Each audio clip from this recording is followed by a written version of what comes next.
ইয়াত মই নাই কোনো উৎসৱ কেনেকুৱা হৈছে কোৱা নাই সেইটো মই খবৰ লোৱা নাই যোনে যি কৰি আছে কৰি থাকক ইয়াত মই নাই কোনো উৎসৱ কেনেকুৱা হৈছে কোৱা নাই সেইটো মই খবৰ লোৱা নাই যোনে যি কৰি আছে কৰি থাকক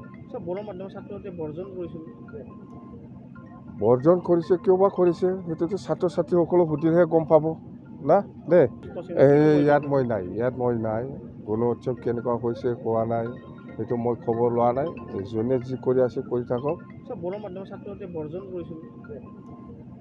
বৰ্জন কৰিছে কিয় বা কৰিছে সেইটোতো ছাত্ৰ ছাত্ৰীসকলক সুধিলেহে গম পাব না দে ইয়াত মই নাই কোনো উৎসৱ কেনেকুৱা হৈছে কোৱা নাই সেইটো মই খবৰ লোৱা নাই যোনে যি কৰি আছে কৰি থাকক বৰ্জন কৰিছে কিয় বা কৰিছে সেইটোতো ছাত্ৰ ছাত্ৰীসকলক সুধিলেহে গম পাব না দে सेरफांगुरि बाजार सुरुमा माग बिहु दामाका अफार लाबोदों।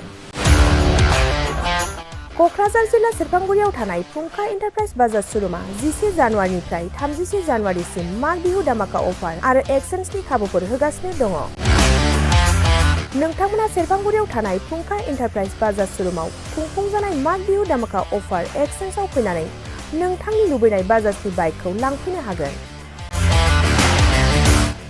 बाजाजनि बाइक सालायनो मोजां मोनग्रा रायजो राजाफोरनो फुंखा एन्टारप्राइज बाजार सुरुमा लोगोसे मोजां अफारफोरबो लाबोदों। बेफोरनो जाबाय 90% लन गंनै हेलमेट फ्रि केस होनानै बाइक बायगिरिफोरनो 1000 रां केसबेक हरफिननाय जागोन आरो माग बिहु दामाका अफार एक्सचेन्जजों लोगोसे बाइक बायगिरिफोरनो गांसे ब्लेंकेट फ्रि हरफानाय जागोन।